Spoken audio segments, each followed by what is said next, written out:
ठीक भाई, चलिए एक प्रोबेबिलिटी क्वेश्चन करते हैं। सिंपल क्वेश्चन है और बढ़िया कंसेप्ट देने की कोशिश करते हैं। कह रहा है A and B throw a dice, the probability that A's throw is not greater than B's. कहने मतलब साफ है कि जब आप ए को फेंकते हैं तो ए के फेस पे जो आए वो बी वाले के फेस से बड़ा नहीं आना चाहिए। यानी आप इसको ऐसे भी समझ सकते हैं कि जो बी का थ्रो है वो आपका ए से बड़ा आए। मतलब कि अगर बी वाले में 6 आ रहा तो ए वाले में 5 आए, बी वाले में 5 आ रहा तो ए वाले में 4 आए।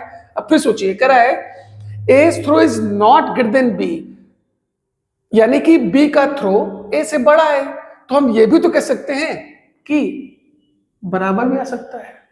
यानी आप इसको ऐसे भी समझ सकते हैं कि b is greater than equal to A, यानी b के पास जो आए वो मेरा a से बड़ा है या बराबर है।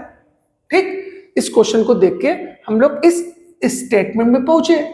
अगर a and b throw a dice है, अगर 2 डाइस थ्रो किया जा रहा है, एक बात तो क्लियर है कि 6 इंटू 6 आउटकम मेरा 36 होगा।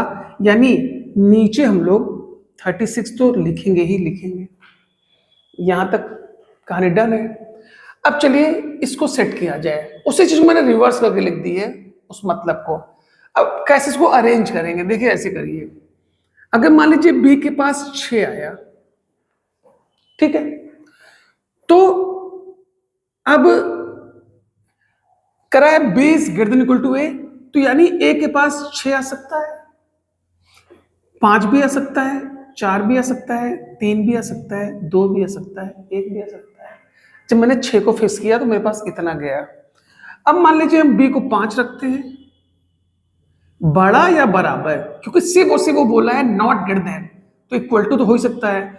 अगर मेरे पास बी के फेस पे 5 आया तो यहां 5 सकता है, 4 भी सकता है, 3 भी सकता है, 2 भी सकता है, 1 भी सकता है। मैंने 6 का बना लिया, 5 बना लिया। अब मान लीजिए बी को मैंने 4 रखा, तो अब ए के पास क्या कर सकता है, 4 आ सकता है, 3 आ सकता है, 2 आ सकता है, 1 आ सकता है। ये जो मैं लिख रहा हूं एक्चुअल में वो डाइस की कंडीशन लिख रहा हूं।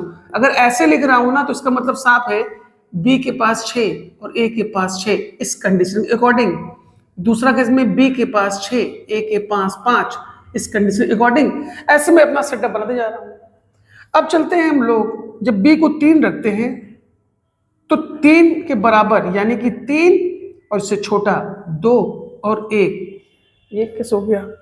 इसी तरह जब हम लोग 2 रखे तो 2 आ सकता है, बराबर हो सकता है या उससे छोटा यानी कि 1।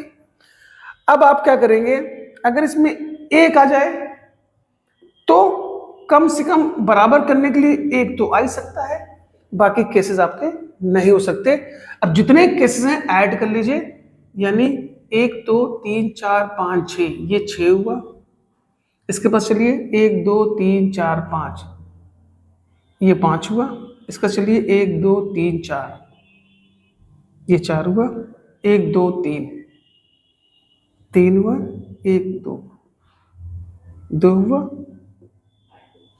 ये मेरा 1 हो गया। सबको जोड़ दीजिए, 6 5 11, 4 15, 3 18, 2 20, 1 21। 21 केसेस ऐसे बनेंगे कि जब मेरा बी का जो थ्रो है वो ए से बड़ा या बराबर होगा, यानी हम अपने कंडीशन पे पहुंच गए। केस हो गया 21, आउटकम 36।